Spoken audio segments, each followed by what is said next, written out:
Welcome to the deep dive. Today we're doing something a little different. Yeah. We're diving deep into just one source, but it's incredibly personal. It's the lyrics of Spiraling Down by Joe Jordan. From the Appalachian Untold YouTube channel, right? That's the one. Really powerful stuff. Absolutely. So this isn't our usual, data crunching. This is more like emotional forensics, maybe. I like that. Emotional forensics.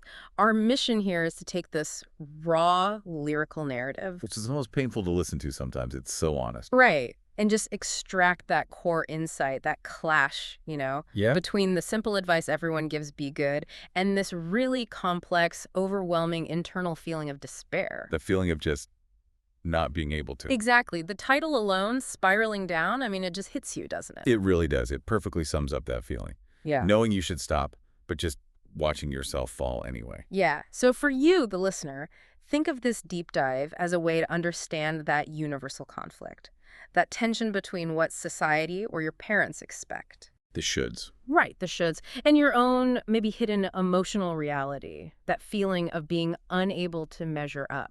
And the lyrics frame this so starkly. It's not just, oh, I made bad choices. It's deeper. It's this sense of being intrinsically wounded, kind of fundamentally broken from the start. Okay, let's start there then. Let's unpack the advice he gets, because it comes from two very different approaches, but lands in the same place. The parents. Yeah. Always the starting point, isn't it? Usually. Yeah. So first, the mother. Her whole vibe is protection, right? Definitely. The lyrics say she tried to keep me well, she tried to save me from myself. She sees he's struggling internally. But she also sees the outside world as a threat. Yeah, specifically a world full of Cantico pills. Which sounds less like a specific drug brand and more like a stand-in for something, Totally, like a metaphor for any easy way out, any quick fix that just papers over the real issue, anything external. Right. And she sees her son. This dark young man shouldn't have this heavy heart, it says. Mm-hmm. And her response to that darkness. It's these simple, clear rules, things you can repeat. Like, listen, boy, stop chasing all those thrills. See and you shall find. Don't lie, be kind. Basic stuff. Foundational moral advice, yeah. And it all boils down to that one core instruction. The one parents everywhere give. Do what you know you should do, right? Be good. Simple. Actionable. Or supposed to be. Supposed to be. Then you pivot to the father. And his approach is, well, pulls apart, isn't it? Completely. Yeah. He also tried to steer me right, but his method, it involved discipline, harsh discipline. Yeah, the line is stark. Beat my ass 1,000 times. But there's this twist, this moment of understanding later on. The speaker says, I used to hate him until one day I knew why. That's fascinating. So what was the why? Why did he come to understand that? Well, the implication is that the speaker realized the father, like the mother, saw something wrong inside him. That line, bad young man shouldn't have feel like that. So even the harshness was aimed at fixing that internal darkness, trying to beat it out of him, maybe. That seems to be the interpretation, yeah. Both parents recognize the suffering, this internal bad feeling or heavy heart. But hang on. One tries nurturing, the other uses force. How does that not create more confusion? They're such opposite methods. That's a great question. And maybe it did create confusion. But they both end up with the same simple message.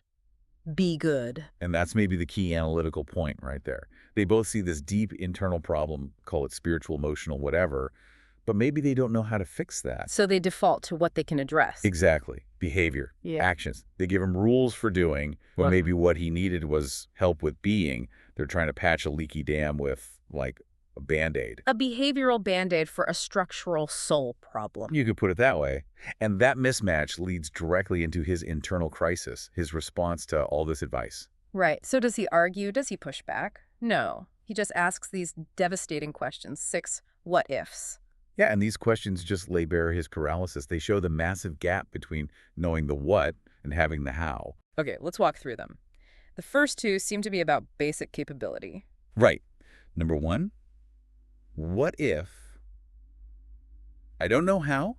Simple. I hear you, but I lack the basic instruction manual inside. And number 2, what if my eyes never open?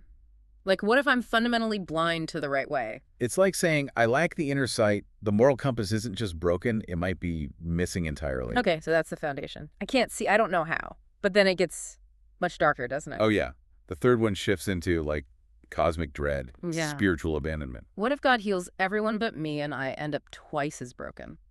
Wow. Yeah, I mean, just pause on that phrase, twice as broken. It's incredibly specific. It is. It's not just fear of being overlooked. It's the fear that the very thing meant to heal God's intervention will actually make him worse, shatter him more completely. Which implies he believes his brokenness is uniquely terrible, beyond repair. Exactly. It shifts the problem from being sick to being sort of terminally and uniquely unhealable. Like salvation itself could be dangerous for him. Mm.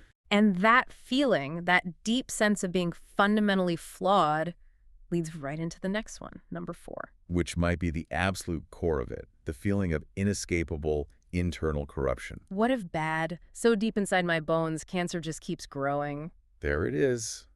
That's the conflict in a nutshell, isn't it? Why the advice, be good, feels so beside